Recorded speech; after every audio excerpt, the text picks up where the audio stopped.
This week's episode of I Was a Teenage Film Snob is not brought to you by a less than subtle man crush.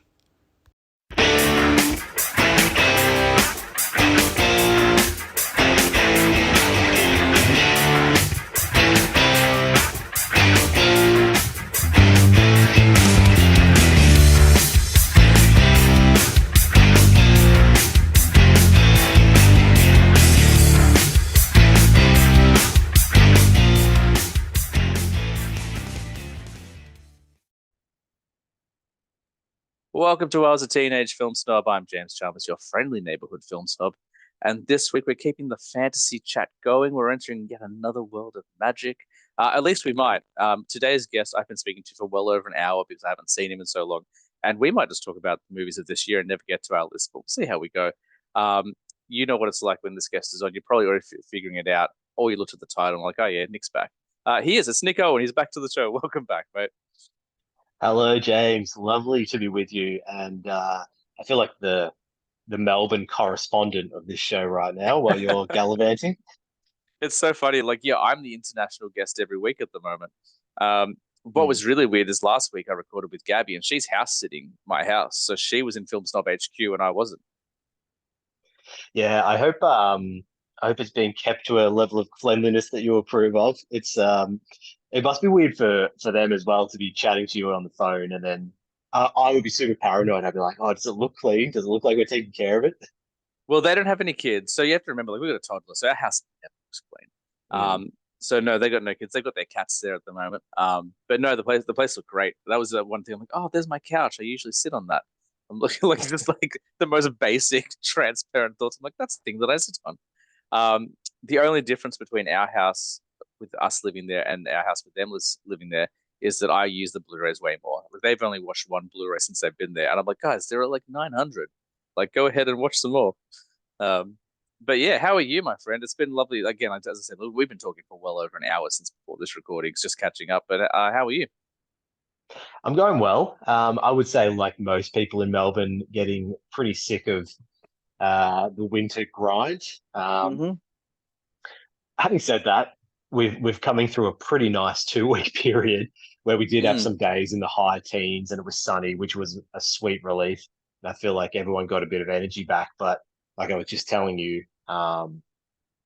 before we started recording, there were some biblical storms, certainly over my area of Melbourne today. Had a nice leak spring from the ceiling, which is always a bit of That's fun. right. Yeah, you did Um, mention that. Yeah. and I was thinking of you. That was because we had the recording coming up. I thought, I really wouldn't mind being in in Scotland, having a European summer.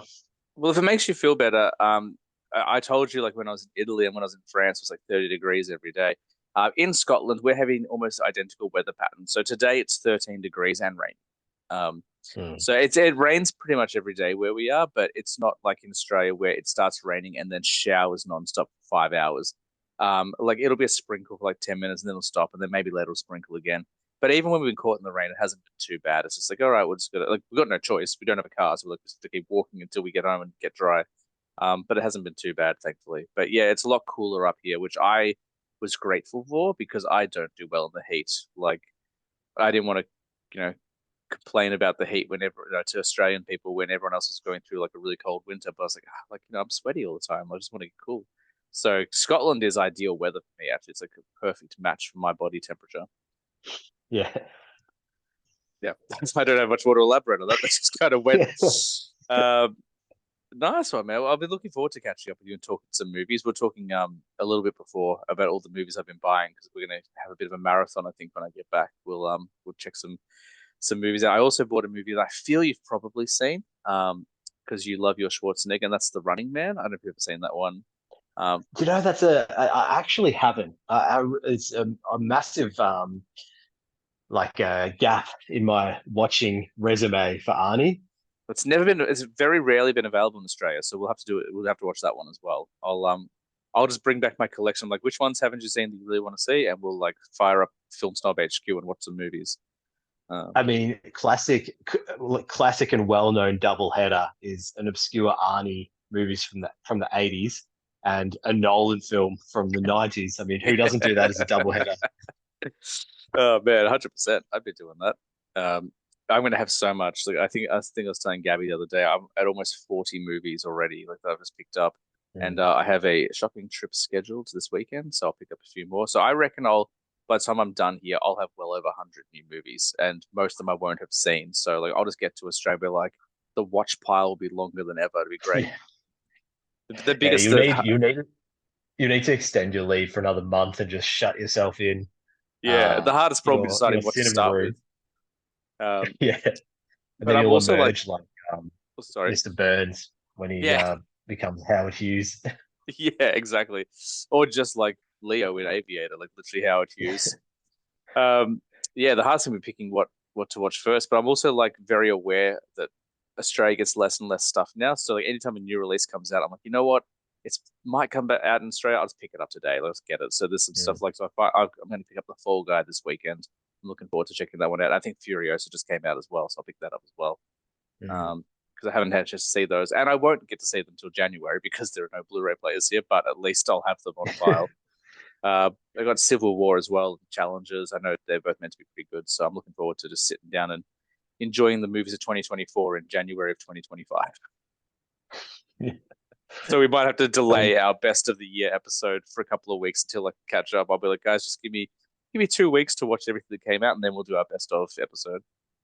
yeah, I feel like I've taken it really serious this year because we always get to the end of a year and you'll have a massive list because you log your movies. And I always had to like look back through the movies that were released to be like, oh, yep, saw that.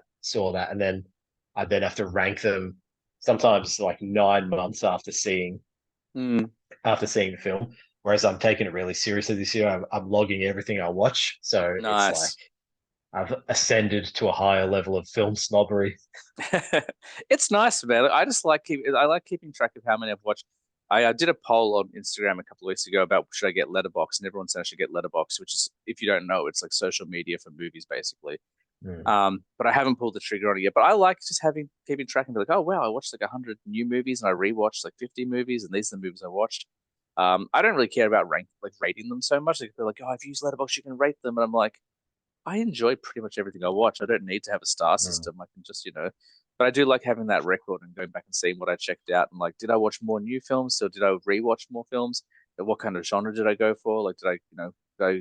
I'm always trying to watch more international cinema. That's where I'm really lacking. So I'm always trying to watch more kind of mm. foreign films. But yeah, I like doing that. It's just, I'm an insane person. What can I say?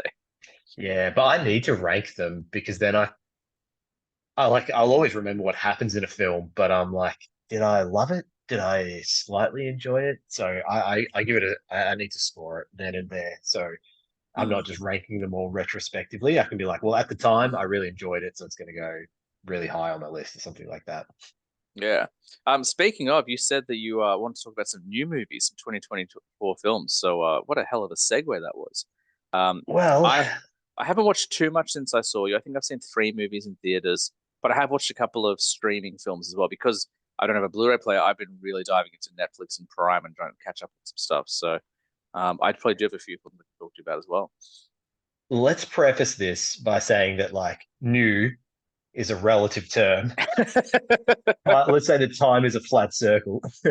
Um, and that these just came out this year, and I haven't had much of a chance to get to the cinema. So it's more that like these are films released this year that maybe have come onto streaming, and I've been able to just Nice. catch in my spare time. So the first one I wanted to run by you, and I haven't really heard much talk about this film, is the new Guy Ritchie film that came out called Ministry of Ungentlemanly Warfare. I watched it. I watched it. I told you before we started recording that I was sick one day. I lay in Yeah. bed and I watched Ministry of Gentlemanly Warfare. I watched that and I watched Roadhouse, the Jake Gyllenhaal one. Yeah, okay. Yeah, I can talk, we can go through both of those, but this, look, I'll be honest with you, some films are just made for a particular person, and a Yeah, Guy Ritchie film that stars Henry Cavill, like you can just get that into my veins. I don't even need to see a trailer. Don't tell yeah, me what it's about. I know I'm going to enjoy that, and I did. yeah.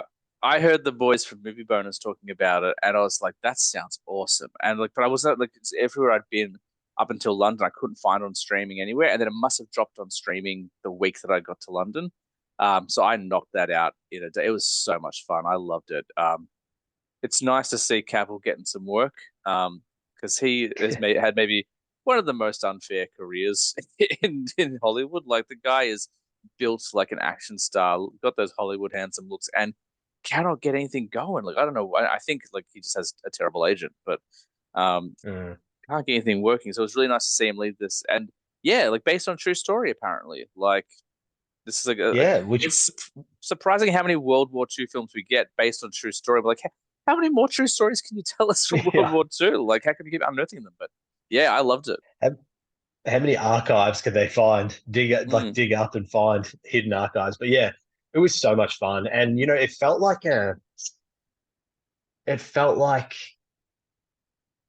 somewhere between like the fun and style of like a Man from Uncle type film, yep, which I know is a Guy Ritchie film as well, starring Henry Cavill. So yeah, granted, yep. but it also felt like it could have been like a sister film to like an Inglorious Bastards as well. It had some similar themes and Mm. similar levels of that um like cartoonish violence. I don't know, is that what you'd call it, where you just have Yeah, them like it's definitely like because it is quite violent, but it's very stylized and very silly. Like hmm, it's not like gruesome at all. I would even say there's hints of like Ocean's 11 or something in there, like just in the idea of the heist and everything. It was yes. um yeah, he's great. Alan Richardson playing the Danish guy was I like Alan Richardson quite a bit. I haven't seen Reacher, but everything I've seen him, I've really enjoyed him in. But like seeing him go quite demure, like he's very Yeah. kind of like underplayed, it was such a shock to me. He was wonderful. The whole cast was great. Isaac Mm. Gonzalez always a treat. And the Inglorious Bastards connection. You've got Till Schweiger playing the villain, who was Hugo Stiglitz in Inglorious Bastards. So that was quite nice as well. But yeah, I thought it flew by. Never a boring moment. Like a really great kind of war film, but like not the same thing we've seen. It's kind of like yeah, I think the Ocean's 11 thing is kind of like they're these kind of like roguish mercenaries who don't work for anyone, but they're getting the job done. But it also is based on a true story, which is really fun. Um, yeah, I'm not one of those people who's like Guy Ritchie's back. I don't think Guy Ritchie ever went away, but this definitely felt like a return to form. The same way The Gentleman, I think, is quite a return to form for Guy Ritchie. It felt like very much the Guy Ritchie we're used to seeing in the old days. Mm. I loved it. Yeah.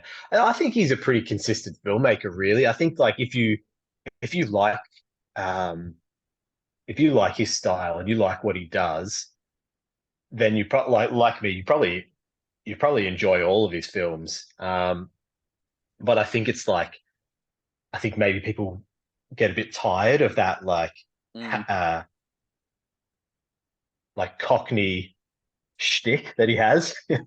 It's so strange because I was talking about this. I see it a lot with Zack Snyder, obviously, and I see it with M. Night Shyamalan as well. Like there are just like some directors where people are like, oh, they're doing their thing again. Well, this is gonna suck. It's like no one else is doing their thing. Do you know what I mean? Like, so what you're saying is let's have less of that unique thing. Like, it's such a weird thing. And yeah, like I think that Guy Ritchie has fallen into that camp a little bit. Like for the most part, people are pretty complimentary of his work. I think this is definitely like one that people have celebrated. But every now and then they'll be like, "Oh, Guy Ritchie's doing the Guy Ritchie thing." I think Robin Hood. Did he do Robin Hood? Is that what he did? Or No, it was King King Arthur? Arthur, Legend of the Sword, or something That's like what it that. Was was. that one Yeah, with I haven't Charlie seen Hunnam? that. I haven't seen that one, but I think there was that one where people were like, "Oh, like he's just doing the Guy Ritchie thing again," which is dumb. And I was like, it wasn't dumb when Lockstock came out, or when Snatch came out, or when all of his wonderful movies came out. So why is it dumb now? I think people are a bit unfair to Guy Ritchie, but yeah, this was it was to quote another podcast, like, this is what going to the movie theater is all about. Like it's just a perfect like I had to watch it on television, but I could imagine sitting there in the cinema just being blown away by like the visuals and Hmm. like the sound mixing and just the fun of a good old fashioned romp. Like there's just so much going on. It's great. It was a romp. That's the perfect Yeah. word to describe it. Like, it was really refreshing to see. And I think there is a move back to this, and it's probably like like a dangerous segue into one of our philosophical chats about where Hollywood is at, the consumer wants. But I do feel like you could, put it alongside a film like Twisters, um, Hmm. I'm sure there's others that I just can't think of right now. Oh yeah, you mentioned it before, the Fall Guy, which I won't spoil if you haven't seen it, but um, it's just like, you know what? Sometimes I don't want to have to know what's happening in a universe, go Hmm. see it, and then that's going to connect to a future thing that's happening. Like bring back just 2 hours of just a really fun time. And I think that's what Yeah. it was. Just no strings attached fun, as they say. Yeah, I agree. Like, and also I don't need to go and see a portrait of the human condition every time either. Like, I want to see that. I want to see, like really deeply told drama. I want to see, you know, the Avengers, take down the latest bad guy. But I also just want to see a self-contained story. Like, I just wanted to see, like, I just want to have fun at the movies. I don't say the Marvel stuff isn't fun because by and large the Marvel stuff is very fun. But yeah, it was just nice to like because I came out that I'm like I'm not interested in any sequel. I don't need to see these guys again. Like I can come back to this, enjoy this adventure over and over again. And it's like classic movie storytelling. Like it's just like yeah, done. Um, yeah, I'm so glad you watched it because I haven't really spoken to anyone who has watched it. So I'm glad that you have seen it. It's yeah, it was a blast. Yeah, a lot of fun. Um, and then you mentioned some movies that you caught some movies that were only on streaming, as did I. And I have to tell you, I was very, very pleasantly surprised by the latest entry into the Beverly Hills Cop canon. I Beverly haven't Hills watched Cop it yet. Axel F. It's on my list, but I haven't watched it yet. I know you're a huge Beverly Hills Cop fan. I know you rep the franchise quite hard, but I haven't seen it yet. I haven't heard any critiques actually. Everyone seems to be pretty positive about it. They're like, look, is it the same as the other ones? Kind of, but like in 2024, if we can get Eddie Murphy doing Axel F again, then we're happy with it. So, yeah, so you dug it? Yeah, it's a lot of fun, and again, it didn't.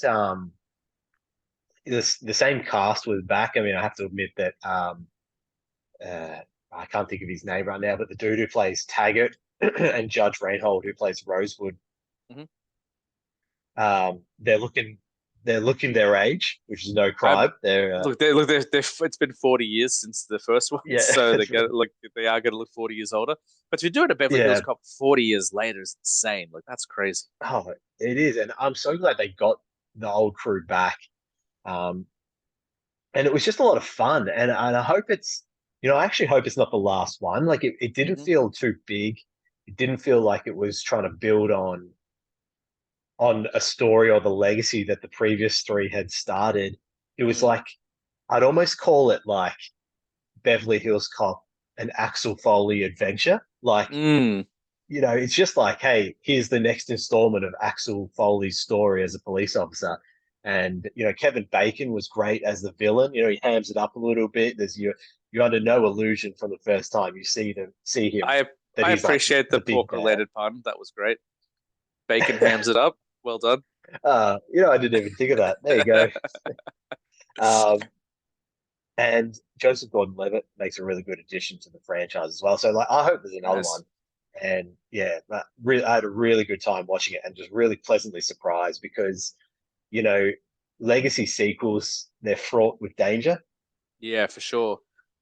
We've seen, but particularly it's an action comedy, but particularly comedies, like the second Anchorman, the second Zoolander. I'm sure there's more.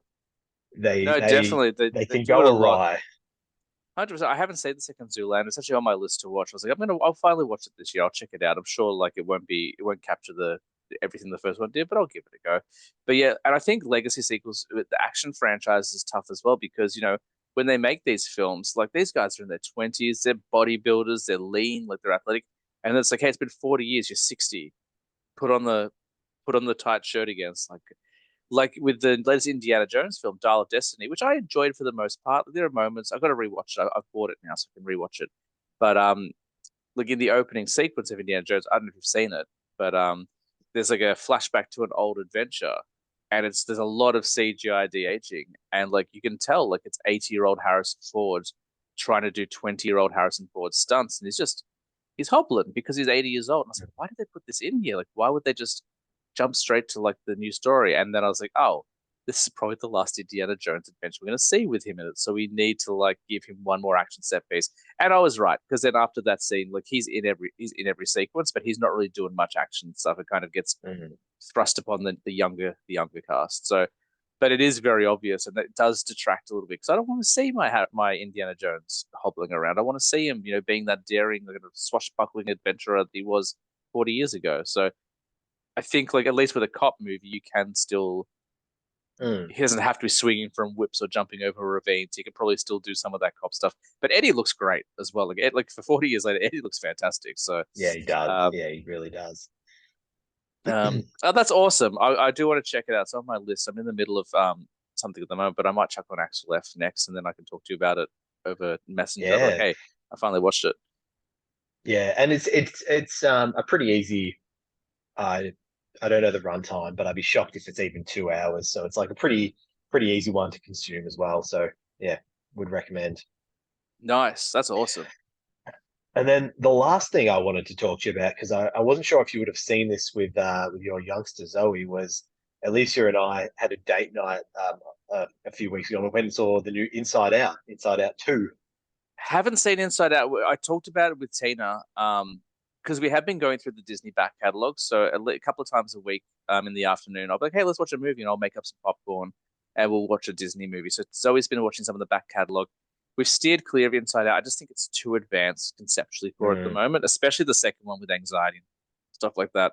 I've heard it's fantastic, but I haven't. So the only kids movie she's been to the movies for is Despicable Me 4, which was a lot of fun. Like 10 years ago, I hated the Minions. I'm like, oh my God, like, this is a bane on cinema. And then, I matured and I got over it. And I actually quite enjoy it now. Like, it's just butt jokes, like, so I get behind Yeah, that. Um, so yeah, so we watched Despicable Me 4, but I haven't seen Inside Out 2, but you dug it?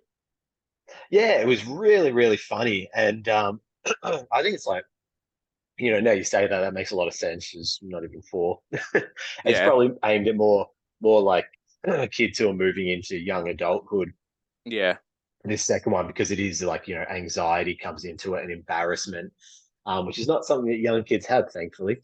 No, But not at all. yeah, so I thought it was really really good to see that depicted in a way that hopefully normalizes it and sort of teaches them about what's going to come. But apart from that, it was just a really entertaining movie, and it was Nice. really really funny. Like when you do watch it, shout out to Punchy, the bum bag. Like it won't make any Okay. sense to you, but it's just a really funny part of the movie. So yeah, that was really Nice. good too. I've been hearing a lot of praise for Maya Hawke, who's really coming into her own. Like, she's really becoming like part of this new wave of like fantastic Hollywood kids. Like, I know she's Uma and Ethan's daughter, so a lot of people are kind of like, oh, nepotism, but look, it's all about who you know. Like, if you know your parents, like, it makes it easier. But it just turns out she's a wonderful Yeah, but actress. Like, she was great in Stranger she's pretty Things. good. Like yeah, I was gonna say she's really good in Stranger Things, and I feel like I haven't seen her in that much more, but I feel like she's been good in everything. Like, now that she's in Hollywood, feels like a good time to do a grown up version of The Bride's Daughter in a Kill Bill sequel. Just saying, Quentin Tarantino, like, chuck Maya Hawke in there. Yeah, well, I'm pretty sure he cancelled his He did. the project that was in. Well, I don't doubt it was in production, but I don't know what he's doing. So Yeah, maybe we I get don't the know. bride's daughter. I don't. Yeah, I feel like we're probably not going to, as much as I want it. Like, that's probably the Quentin Tarantino film, unmade Tarantino film I want the most because I love Kill Bill so much. But I guess it comes back to what we were talking about before with legacy sequels. Like, that's probably the riskiest move for him as well. Like, going back 20 years later. Well, that's Mm. QT. Like, he's not going to botch that up. He's gonna get. He's probably going to make. He'll probably release and you're like, wow, somehow it's better than Kill Bill. Um, nice one. I haven't But watched. I'm sorry. I I was just gonna say though, I don't understand why he's set on this 10 film rounded number I agree. legacy thing. I mean, I know he has his idiosyncrasies and he's a unique person, but like, why 10? I mean, if he truly doesn't have anything else to say, uh, artistically, I mean, Yeah. fair enough. He's made his money and he's made his mark. But yeah, I don't know. It's just I strange. don't. I don't Strange. think it's that because he said he would still work in TV. He said he was interested in writing novels, so it might be he wants to move on from the medium. Which, fair enough. He's like, look, I've been doing it for 30 years. I want to try something else. Um, Mm, but I think it's like about a legacy. He was saying, like, most people in this industry work until they're dead, and you can see a dip in quality. And I don't want to be that guy, but like, as much as like Once Upon a Time in Hollywood is my least favorite of his films, I don't think it's a poorly made film. Like I'd rather watch that than other stuff. I don't think he's losing steam at all. Um, yeah, I agree. Like because also like if you're because he's just putting more pressure on himself, and I don't think he cares. I don't think he's the kind of guy who's like, oh no, the pressure of the critics, of the fans. Like I just don't think he's wired that way. But number 10, if that's the final film, it's gonna be like, well, this is the last Quentin Tarantino film. Mm. What is it going to be? And I think like it will be judged based on that more than anything else. So like this is the last Tarantino film. So it's never going to live up to the hype because we were like, it's the final one. What's the last thing he has to say in cinema? Like when they announced it was called The Critic, I was kind of like, well, that kind of is interesting because I guess it's like, what do you do if you don't make movies or when you're done making movies? You talk about movies. So I guess The Critic is kind of like an interesting kind of fun send off. But like is it going to be a critic on the run from the mob? Like, because there's got to be some gratuitous violence in there somewhere. Like, even Jackie Brown, Yeah. his most tame film, has got some violence in there. Um, yeah, it's interesting. He hasn't done anything since 2019. It's been 5 years since our last Quentin Tarantino film. The Mm. last time there was a gap this long, I want to say, was between Jackie Brown and Kill Bill, and that was the best thing he ever did. He took 5 years off or 6 years off and came back with the most visually stunning thing he'd done up to that point. So maybe he's just like honing his craft and taking his time. Um, Quentin Tarantino taking a long break is never a bad thing because it generally Yeah. yields amazing results. Um, nice. We watched a couple of things. I've watched a bunch of stuff. I'm trying to think what I saw. I saw The Hitman, the new was it Linklater who did that? Um, Oh yeah, with Glen Powell. that was really fun. I liked it a lot. I Uh, so that was on my list. I just hadn't got around to talking to it. Yeah, it was really fun, wasn't it? Really interesting yeah, concept. people were like tearing it apart, saying that like it was advertised as a rom com, which I didn't think it was advertised as a rom com, and I didn't think it played as a rom com. Like there's a romantic storyline for sure, but like just I thought it was what a great concept, like and what a fun movie. Um, I really liked it. It's probably like in my top 10 for the year at this stage. I had a Mm. blast with it. That guy's so charming. Like that guy is like he's been around for about 10, 15 years, and like I'm so glad he's finally getting his break. Like he did Top Gun, and he did Anyone But You, and he did was he in Twisters as well? He was, wasn't he? He's in Twisters. Yeah, he's having a big year. Like he's got three movies this year. Like Mm, Anyone But You, which is like, and I feel like he's being really strategic. hmm I think he's probably got a good manager, or he's just really dialed in because Yeah. he's like got a smash comedy, which is kind of getting like a younger teen audience and maybe getting like interesting for like maybe some girls hmm in Anyone But You, and then he's got like uh a Linklater film, which is going to get us film nerds excited, hmm and then he's just got like an all out smash blockbuster hit in Twisters. So it's like pretty good year. I feel like he's like if he plays his cards right, like this guy, and again he's been like because he was in Dark Knight Rises, like he's in the stock exchange scene. He's the guy that Bane hits with the helmet, like Oh, is he really? yeah, like yeah, he's the one who's like, why are you here? There's no money here. Then why are you all here? Like he's that guy. So he's been like doing it for ages.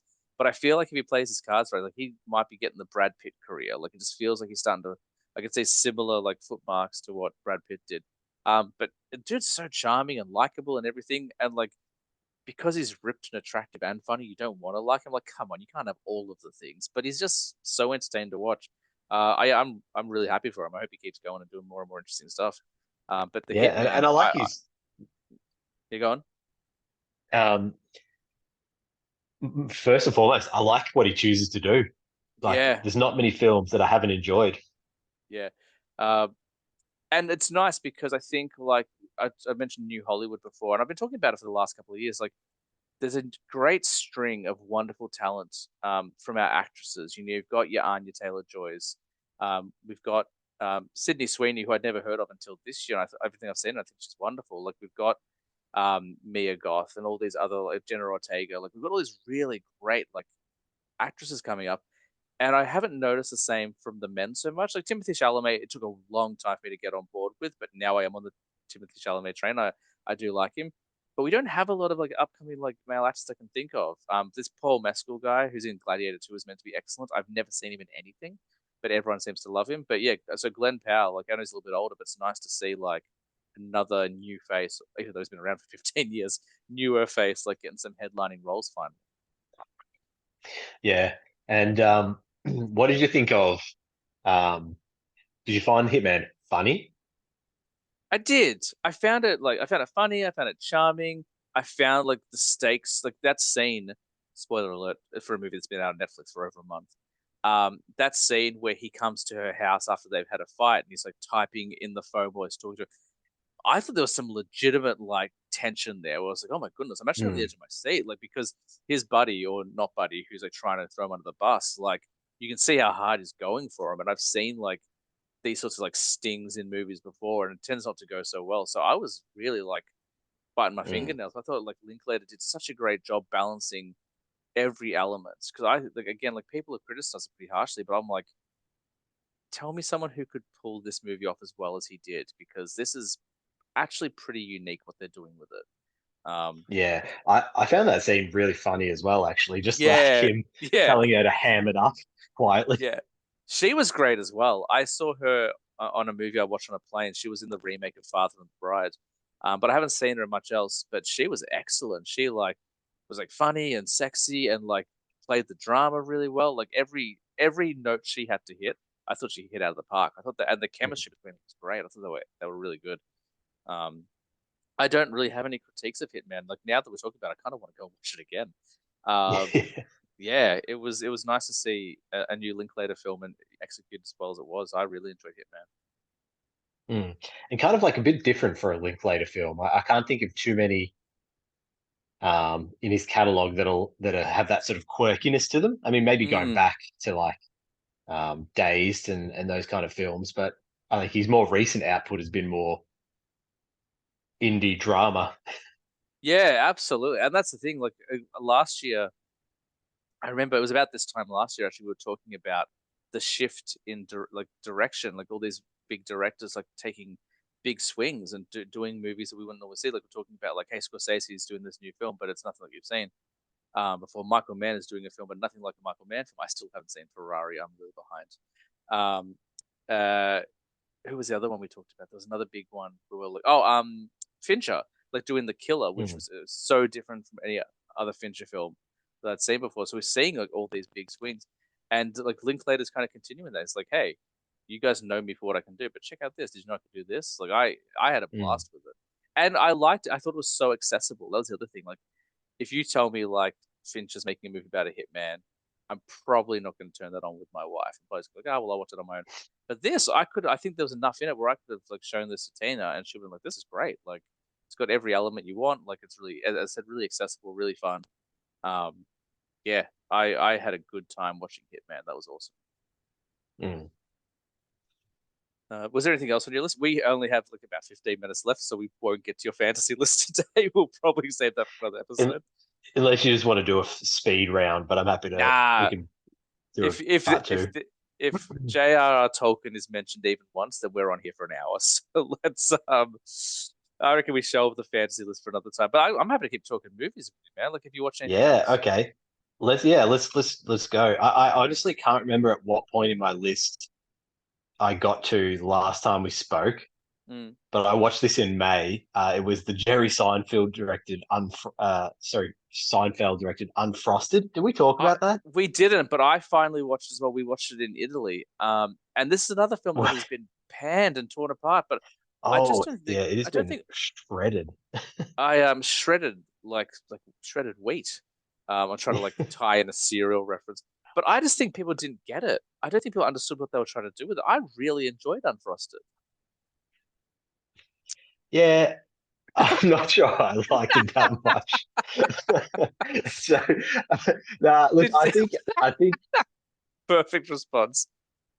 yeah, I don't know if I got what they were going for there. So maybe you tell me what you got out of it, and I'll see if it changes my opinion. Well, did you watch the Daniel Radcliffe Weird Al Yankovic film last year? Weird. Yeah, yeah, I did. Cool. Yeah, So I think they were doing that because I thought Weird was going to be a legitimate biopic, and about 5 minutes in, I was like, "Oh, this is not this. They're just yeah. making fun of it. They're just being really silly. They're doing kind of like an SNL sketch take on his life, and they're just like going to make a really silly film." But once I got that, I was like, "Okay." it's not what I wanted from a Weird Al Yankovic biopic, but I can have fun with this now. And I think that's the same approach they're doing with this. They're like, look, Jerry wants to get back into a movie. He wants to tell like a silly, like he wants to tell a silly story. Let's just kind of ham it up and SNL it. So like I would have been legitimately fascinated by the real story of the Pop Tart. Like I'm probably in the rare few I would have liked to know that, but I liked the idea of the cereal wars, and I liked like how it was the Quakers Oats guy, and they're like, why would you bring religion into cereal? I just like it was very like observational and making fun of it all. Like it's look, Yeah, it's not there gonna was hit my top. there was a It's not few gonna hit. funny moments. Yeah, I was like, Jerry, is this your first movie that you've directed since B movie? Like, it I is. think it is. And I Yeah, just thought, what a strange choice to just pick a movie about like the making of Pop Tarts, even though it was like a stylized take on the whole affair. it is very in line with his comedy though, because I watch a lot of Seinfeld. Like his jokes, like Jerry is the least interesting part of Seinfeld to me. Like he's kind of like he's the weakest actor, and that's not a critique. Like he's not an actor; he's a stand-up, and I think he does a really good job and is really funny. But like he's kind of the straight man in a crazy universe of characters. Um, and I think like that's so. Watching this, it was very much that same thing. He's playing the straight man against just like insane characters, and like there's that whole weird like we made a pasta animal storyline and stuff like that. It was just him being in a cartoon basically. So I was just happy to see Jerry again. Like I think that was a big part of the nostalgia. Like, hey, Jerry's back. Like he's doing more wacky things, and how's he gonna get out of this one? Like it's not in my top 10. Like it's not gonna be the best comedy of the year for me for sure. But I had a lot of fun with it, and it was just nice to like laugh at something silly and not have to concentrate too much. I could just like, hey, there's gonna be wackiness for the next hour and a half, and I'm just gonna let it happen to me. And I thought like for that, Hmm. for a popcorn movie, just sit back and not concentrate too hard. Like I thought there was enough in it for me to have fun with it. Yeah. Well, you've changed my opinion on it. I loved it. It's my top film of the year. Oh no, no! Revise, revise. Um, Um, I totally get the critiques. Like if they didn't really know what they were going for, if they were wanting something more from it. But I like when I heard that Jerry Seinfeld was making a movie about Pop Tarts, I was like, I kind of knew already. I'm like, there's no way he's gonna do like a serious biopic. Like it's Jerry Seinfeld. Like this is gonna be silly. So I kind of had mentally prepared for that. I think a lot of people either didn't get it or just didn't click with the humor because it's a very like 80s 90s style of humor, like it's the kind of thing you would see in like The Naked Gun or like in Seinfeld. It's definitely humor. Like comedies have evolved beyond that. They're a lot more, I don't think cerebral is the right word, but they're going for a lot more intellectual jokes or just like flat mm, out like genital jokes and sex jokes and stuff like that. Like it's been a while since we've had kind of a family friendly tame silly comedy like that, and I just don't think people really not knew what to do with it.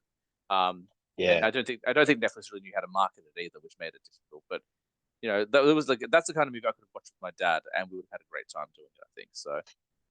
Yeah, I liked it, but I can see why people don't.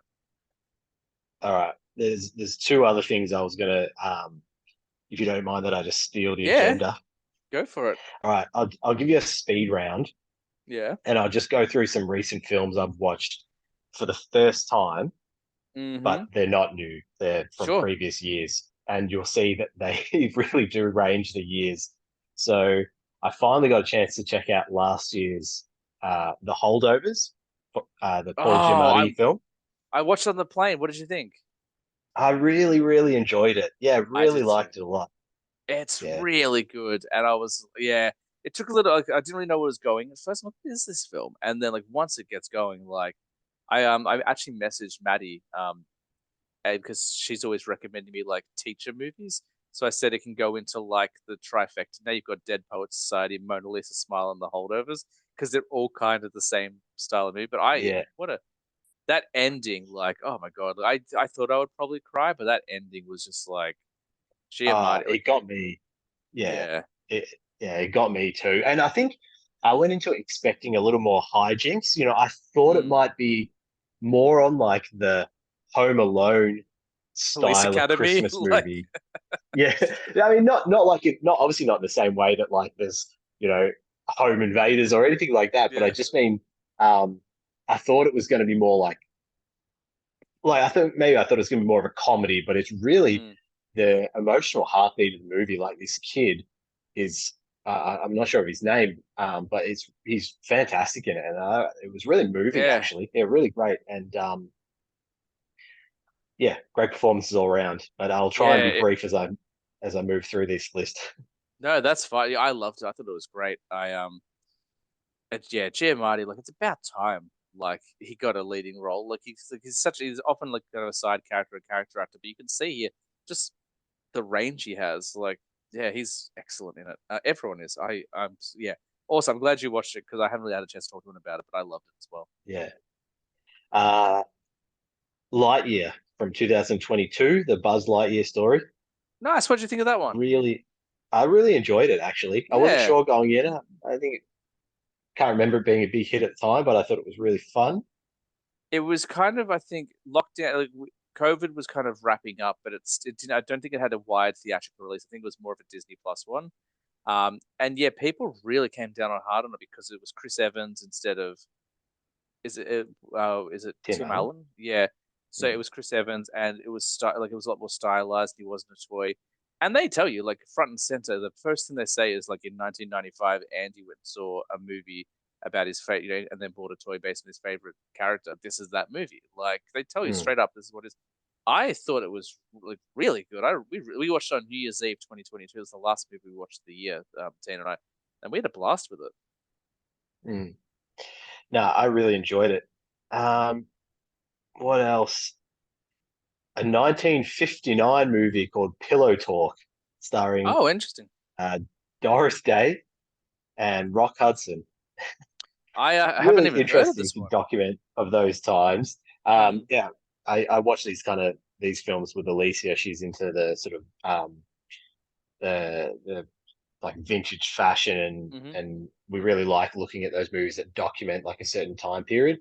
hmm Really problematic, as you would expect, with like this guy sort of pretends to be someone else in order to like get with Doris Day. But yeah, worth watching nonetheless.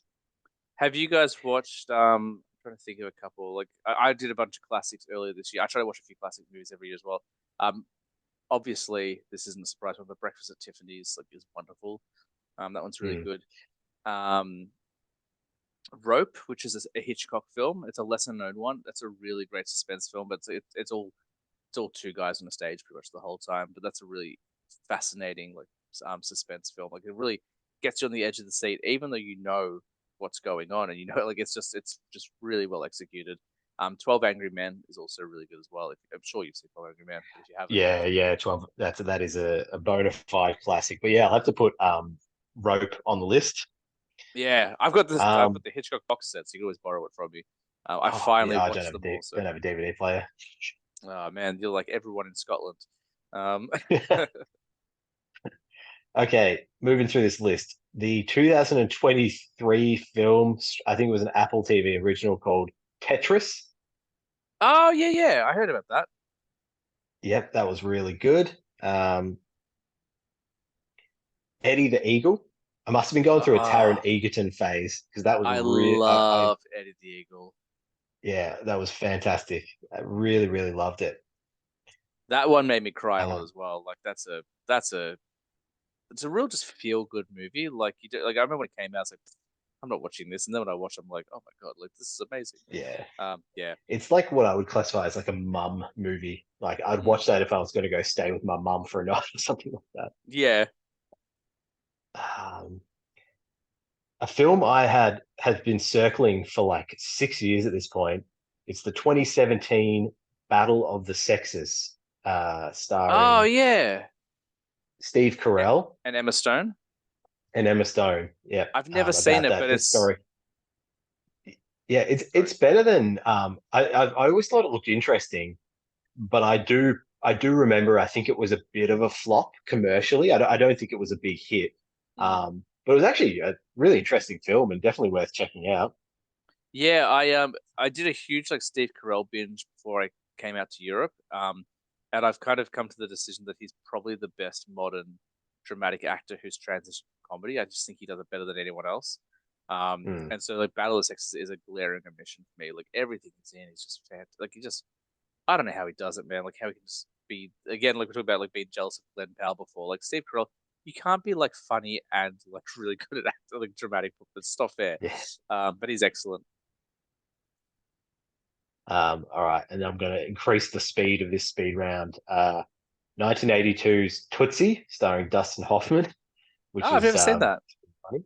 Yeah, it's well worth a watch. He Mm. plays like he's a acting teacher or a drama teacher, who's really passionate about the craft, and then um, one of his students goes for this role and doesn't get it, and then he um, dresses as a dresses up as a female and named Tootsie and goes for the role and he gets it. So he's on this like hospital soap drama, like playing like a female character, and everyone thinks he's a woman. So yeah, it's pretty funny. Yeah, nice. Uh, I watched the original Footloose.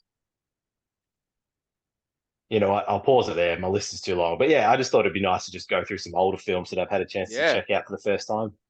you've been on a tear, man. I'll go through a few that I've watched. But I won't. I'll do the same. That was kind of list them. I won't go through them all. But I watched Ricky Sticky, the John Cena film on Prime, which Oh I yeah. thought was really fun. I got a lot more. I didn't expect it to be as funny as it was. I finally got around to John Wick 4, which is just another clip in the old ammo belt there, just like really entertaining. Did Um, you? Just a quick question about that.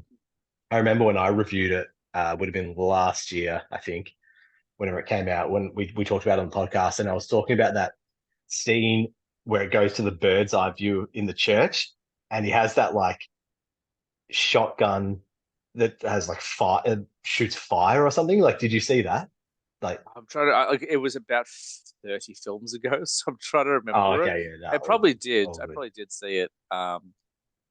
I dug it, man. Like they can't really do any wrong with this franchise. I've only seen each film once, except for the first one, so I want to go back and do like a binge of all of them back to back.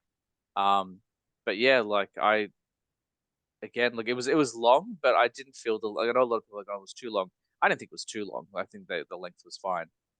They fit a lot into 2.5 hours or so. So yeah. I watched The Mitchells versus the Machines. It's an animated film on Netflix. That's really fun. Really good stuff. I think Josh listed on his like best animated films list of all time. Definitely worth your watch. I went and saw Longlegs, the new thriller with Nick Cage. Oh, how is it? I really liked it. I found it really unsettling. I watched it at like 11 o'clock at night in London in like a not so nice part of town. I had to walk home and I was really like creeped out. Um, it's definitely slow. A lot of people compare it to Silence of the Lambs. I would kind of put it in that vein. I'd also go to kind of tonally like Seven. Um, Mm. it's not particularly scary, but it's just constantly unsettling. And there's some really great performances. Nick Cage is excellent, and Micah Munro, who was previously in It Follows, she's really good in it as well. But yeah, it's definitely. I think like it's definitely got like Fincher vibes. I think you'll really dig it. Um, Yeah, I'm looking forward to checking it out. I think Is it it went on. I think it went on Prime this week, so I think you have to rent it, but it is available now. So Oh, great. Yeah. yeah, I I saw like the first teaser and I'm like, yep, that looks sick. I'm not going to absorb any more content on this because I find trailers, I didn't watch full anything. I trailers, I, they I don't watch trailers at all anymore, like, unless it's like a yeah. Marvel thing. I won't even touch the trailers. Is it is it a supernatural based story or is it just like a serial killer kind of based story? Um, Or is that going to spoil like too much if you answer that either way? it's kind of the answer is kind of yes and no. Um, it's yeah, and I'll be honest. Like this film did outsmart me when I finished. I actually had to look up the ending and get it explained because it just did. I was kind of like, I think I understand this ending, but I just want to double check a few things. And I missed it. I missed the plot, so I did have to like look it up and get a few things explained to me. It didn't like detract my enjoyment. It's just there's so much going on and so intense because it's just a slow grind to the finish line, and you just constantly like when it's not like super violent the way that like a lot of horror films are, but when it is violence, it is quite shocking and unexpected. And so like you're constantly like, when's the next thing gonna happen? So it's not scary. You're not waiting for a jump scare, although there are some jump scares as well. You're just waiting for like when are they gonna unsettle me or upset me more. So like it is quite a like it is an endurance for you. Like you are sitting there, be like, okay, I'm just gonna like keep clenching my armchair and hopefully I'll get to the end in one piece. Mm. Um, but it's really good. Like you'll dig it. I was speaking to a friend who's been waiting to watch it forever, and she hated it. She was like, it's too slow. Um, but it's not too slow. You'll be fine with it. If you can sit through like The Killer, you can sit through Long Legs. Like The Killer's a very slow movie. It's still enjoyable. So I watched that, watched Deadpool and Wolverine, which I feel like we'd need a whole episode to really tear Mm. apart. But I like that. Obviously, Roadhouse I quite enjoyed for what it was. Like I'm a big fan of the original, so I was a little bit tentative. Conor McGregor is clearly insane. Like but I thought Jake Gyllenhaal was a really good choice for that role. He kind of Mm. plays that like, I, go on, yeah, I like the movie for what it was, yeah, which is just sort of like a bit of a refresh on, mm, I didn't mind moving the Roadhouse from like whatever Midwestern town it is in the first one to the Florida Keys. I thought that was a nice sort of reset and mhm. refresh on it, and I thought Jake Gyllenhaal was good. Thought everyone was really good, but I have to say, I could feel like how I would describe it is like I could see Conor McGregor on screen trying to act, and that's Yeah, not acting.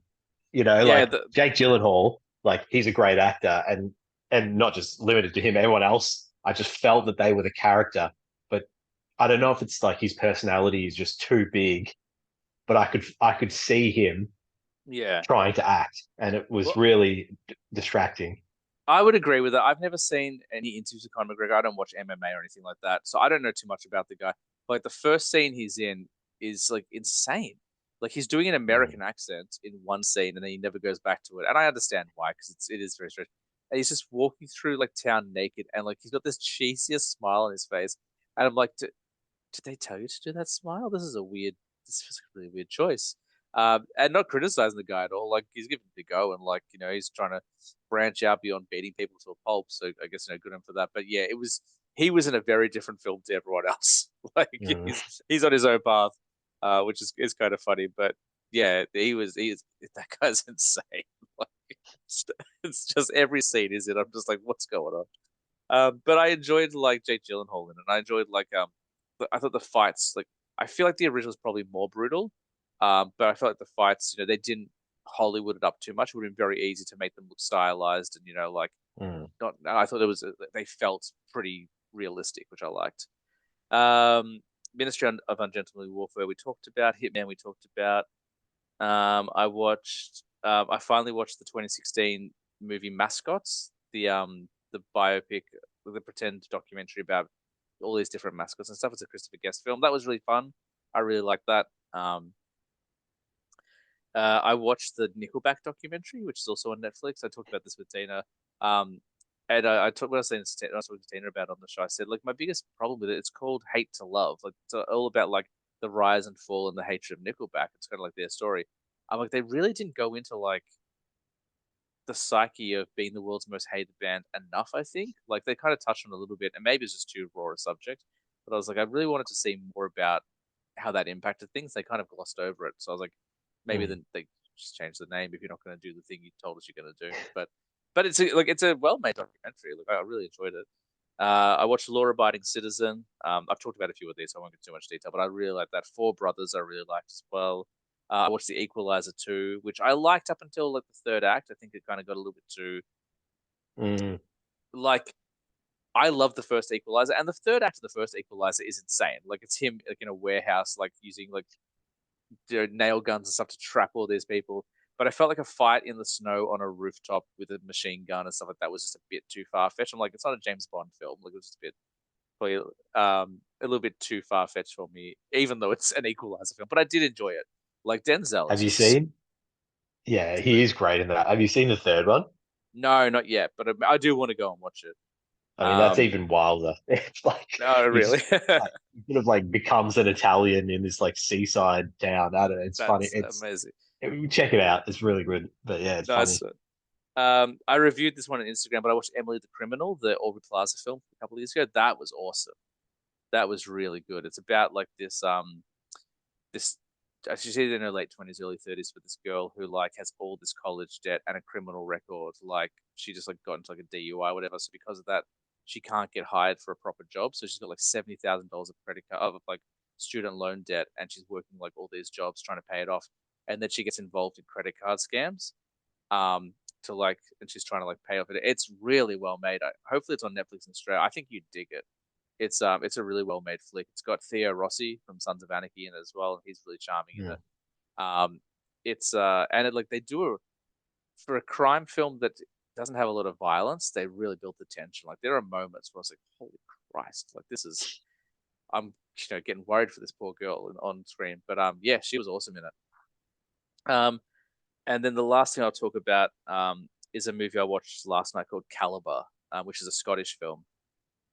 And it came out in 2018, and it's basically about these two guys who go on a hunting trip, and they're hunting deer, and they shoot something that's not a deer, and then everything that kind of the fallout that happens for there. Then it's another kind of tense thriller, but it's really well done. Like it's really, yeah, quite nail biting. I think you'd dig that as well. It felt like a Nick Owen film for sure. Oh Um, yeah. Who's in it? Anyone of no, note? no, the biggest name is this ginger lad who I say ginger lad. He's older than me. I can't remember his name off the top of my head, but you would have seen him in a bunch of stuff. He's a really good like character actor. But it's a bunch of like lesser known people, which I think really works for the film because you're not Oh, distracted it's by them. got Jack Loudon in it. If Oh, that's who there you you're go. talking about, Jack Loudon's like a big star these days. Oh, there you go. So it must have been might be pretty famous. I don't know who he's at all. So, but that's not his fault. Um, That's my fault. no, he's in. If it is Jack Loudon, he's in a really great show on Apple TV called Slow Horses, Okay. which it's the show with Gary Oldman, if you've seen that, and he's also in a really great show. It was a one-off season of TV called Gold, and would really recommend it. It's set in like Okay. the early '80s in London, and he plays like a gold um, dealer and seller. Yeah. Like they buy jewelry and smelt it down and stuff like that. And there's a really famous gold heist that took place in the UK in either the late '70s or early '80s, and Hugh Bonneville plays the lead detective trying to Oh, find out. cool. It's like a race against time because these criminals stole all this gold bullion, the bars, and once that gets like smelted down and like combined with other stuff, it's like untraceable. So um, yeah, it's a one-off season, but it's just really great and would recommend it. Nice. Very cool. Yeah, I will check it out. And yeah, this flick was great. So I think you'll dig it. Like it's not horror. It's definitely more of a thriller, but it's just kind of like what's the worst thing that could happen on a boys' weekend, and like how could it like it's every wrong decision following that sort of thing, basically. Okay, Um, all right, I'll but put it on yeah, my list. Yeah, I think you that dig it, looks and I great. haven't watched it. I haven't watched it yet, but I've got on my list finally Society of the Snow. So I'm going to try and I'll have to watch that on a weekend when I'm not working because it's all I think it's not in English, so I want to make sure I'm able to pay attention and give it my full viewing. But you Yeah, talked and about it, and a lot of people have been talking about it in the last 6 months as well. So I'm like really hyped up to check it out. have like a comedy or something like Yeah. that ready to fire up afterwards. Yeah, I've heard it's pretty upsetting. So, but I'm keen to check it out. But that's pretty much everything I've been watching. In a bit of a nutshell. There's a heaps of other stuff, but yeah, we have been Mm. going for about an hour now, I think. So, but I'm mindful of the time. Nice one. It's been nice talking movies with you. Next time we'll definitely get into your fantasy list. So for those who are looking forward to hearing about some fantasy movies, apologies, but we haven't had Nick on the show since episode 100, and we were too busy, pretending to be actors and stuff. We gotta. Yeah, no, I'm excited about this the next list we do, the top five fantasy, because I really like us. Just a bit of a spoiler or a bit of a A tease preamble for for the the next one. yeah. Tease is the word. Thank you. I was doing my list and I'm like, you know what? This is all franchise stuff, or it's all Mm. part of like the trilogy. I mean, you would assume you The can trilogy, you the can only guess trilogy that the matters. Yeah. trilogy. Yeah. And What are I your mean, you top could look three? at, The first all three Lord of the Rings films are my top three. yeah, I'm sure you could figure it out if you looked into your Palantir. Um, Yeah. but, and so I've challenged myself to like so I deleted my whole list, and I went through and made a list of like top five fantasy films, and with some special mentions, none of which is part of a series or Wow. part of like franchise. So it was really, it made it pretty challenging. But yeah, I hope there's some stuff in there that we haven't talked about too often. Nice. I didn't do a list, but I might make a list so we can do it together. Because yeah, Gabby and Andre did this last week, and they also like deliberately avoided Harry Potter and Lord of the Rings. Like we're not going to do it. Like we talked about it on the podcast Yeah, before. We're going to try and challenge ourselves. I was like, all right, cool. So next when we get to that, I'll be like Lord of the Rings, Lord of the Rings, Lord of the Rings, just like throw a spanner in the works. Um, but yeah, it's been lovely talking movies with you, man. It's been nice just kind of yeah, it's been great doing to be bit of a back on, catch up. mate. Nice. Well, that's pretty much going to do it for this week's episode, I reckon. But yeah, we'll get you on again soon so we can do your list because yeah, we definitely. The problem was, as you mentioned before we started recording, was it's our first time talking to each other in person or as close to in person as possible since I left. So we spoke for over an hour just catching up and checking in on each other and how things are going. So by the time the episode started, we're like, oh, we have like technically less than an hour to record. So we'll just have to Yeah, like. And once I knew that, I was like, look, we're going to talk about other movies. We probably will skip the list. I was like, we'll just play it by ear. And once we're at the half an hour mark, I'm like, let's skip the list. That's fine. We'll do it next time. I I know, don't. and there was that we didn't even like touch on Wolverine and Deadpool, Yeah, Deadpool because and that would have been Wolverine, the whole wrong way episode, around. probably. Yeah. Yeah, which I don't think I've got a lot of thoughts on, and we also didn't touch on like the news that pretty much stopped the world, like biggest movie news like this year, which was Robert Downey Jr. returning to the Marvel universe, which I'm sure you've covered, but like definitely I I did. haven't There's an spoken about it episode with you. called So "The Man in the Iron Masks" because he's now yeah, going to play two characters with iron masks. Yeah, I talked about it a little bit. I'm 100. I'm on board for this. I think it seems to be in the minority. People are calling it desperate, but people were also like, people are like, oh, like what a desperate move to claw back someone who's already been in a Marvel film and to bring back the Russos and all this stuff. I'm like, bro, Deadpool just made $1 billion and they brought back all these people from Marvel films. Like, you can't. Like, what are you talking about? Like, I think it's a good move. It's the first multiverse move that kind of makes sense to me because they're like, we're gonna do the multiverse and we're gonna do all these different things, and and then like we saw What If, and it was I like the What If cartoon, but they didn't do anything kind of crazy with it. All the multiverse stuff has been cool, but again, nothing particularly crazy. Like it's just been kind of like, okay, so you brought back an old character, you haven't done like a different version of a character, and now it's like, hey, same face, different character. Robert Downey Jr. playing the opposite of who he played. Like that's multiverse to me. Like they're finally doing it, so I'm on board. And I don't know, man. Like people, I just think they just want to complain for the sake of it. It's like, so because one of the questions I had for you, mm, and this is just extending this pod, but we can just that's okay. um the people can listen in. I don't think anyone's going to Um, complain about more Nick Owen. I think they were like, good. We only got a short episode, so keep pushing it out. Uh, yeah, because I don't know. We're getting into the deep cuts here. Is Doctor Doom hmm. like a multiversal version of Tony Stark that's Mm. like villainous, or is it like literally a completely different Well, that's like been the question. identity?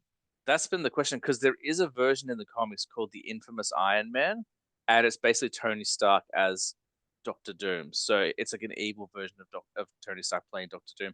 But in every interview, and Robert Downey Jr. has kind of broken the silence this week, and he's come out and said every time they talk about it, they're saying he's playing Victor Von Doom. Now we know Marvel likes to lie and trick us, so until I see the movie, I won't be convinced. Um, but there was a character in Deadpool and Wolverine who's got the same face as another character in the Marvel universe, and he played that version of that character. I'm trying to like dance around spoilers, even though I'm sure everyone knows what I'm talking about now. So they've proven with Deadpool and Wolverine that hey, two different characters can have the same face. So um, I think what they'll probably do is this will be a multiversal version of Doctor Doom, and then we'll get the official Doctor Doom later on. But maybe not. Like maybe like, look, the best villain we can come up with is the one with the face of a friend. Like let's lean into that because I feel Mm. like if you're gonna bring the Fantastic Four in, you're gonna bring in Blade, you're gonna bring in like all these new Avengers characters. But if you put Bruce Banner up against Doctor Doom and he sees Tony Stark, you tell me he's not gonna flinch. Like Mm.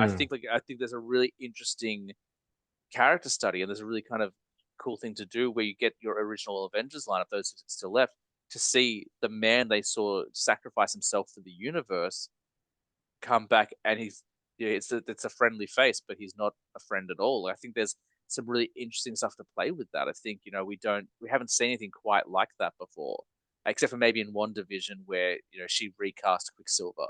Like that's kind of the closest we've come to it. But like, I think that's a really cool idea. Like like your new Avengers, they'll be like, we don't know who Tony Stark was. Like we heard about him, but he died. So like we don't even know what he looked like properly because we're all so young. But your old Avengers could be like, oh my god, like is that Tony? Like, and it causes them to Mm. pause, and it could cause, it gives him the chance to leverage their trust, and he can play like mind games with them and like manipulate the original Avengers. I think there's a lot of fun, cool villainous stuff to be done with the fact that your new big bad, your new Thanos, looks like the guy who killed Thanos. I think there's a lot of fun there. Or at least for me. I'm spinning it positive. I'm going all in. Like they're not going to recast him. They're not going to change their mind. Mm. They've done it. Like unless he does something really horrible. So let's accept it and move forward and just be excited about all the possibilities. And I think there's so many possibilities with this. So I'm on board. Mm. Mm. Yeah, I'm excited. How dare I be so positive on the internet? I'll take away my film snob card. Yeah, we'll definitely talk about more stuff. We'll talk about Deadpool and Wolverine maybe next time you're on. We'll do your list as well. Hopefully pretty soon. Hopefully we'll be able to kind of coordinate something quite soon so we can have a chat again because it's been nice catching up. Um, but it's quite late where you are. It's lunchtime here, and I haven't eaten all day, so I'm going to go heat up a sausage roll and have a grand old time. And I'm sure you're going to go to bed. But thanks again, Nick Owen, for coming on the show. It's great to have you back. I'm sure the listeners love listening to you talk. And whenever you're on, we do tangents. So I'm sure they were like, they're not going to do a list. They're going to do their own thing, which we definitely did. We did do a list of movies, just not the one we told you we are going to do. We mixed it Yeah, up. that's right. Thanks to everyone for listening. If you want to support the show, head over to Instagram. I was a teenage film snob underscore between every single word. I'm doing this thing at the moment where I'm posting video reviews, like 90-second movie reviews. I've done a couple. I'm going to try and do them more regularly. I'm posting up on my Blu-ray purchases. So once every 2 weeks, you'll see a bunch of new movies that I can't watch because I don't have a Blu-ray player, but I will talk about those. And keep an eye out for all the shows. A couple of weeks ago, I interviewed an author, Roy Honeybrook. Definitely listen to that episode. He was great. Listen to the Gabby episode. And if you want to support the show financially, head to TeePublic and buy a t-shirt. They look pretty sweet. And I've got an idea for a new t-shirt, which will be pretty fun, but I might wait till I'm back in Australia for that one. Thank you, everyone, for listening. And as I say every week on this podcast, guys, I was a teenage film snob, but I'm trying to be better. We'll see you next week.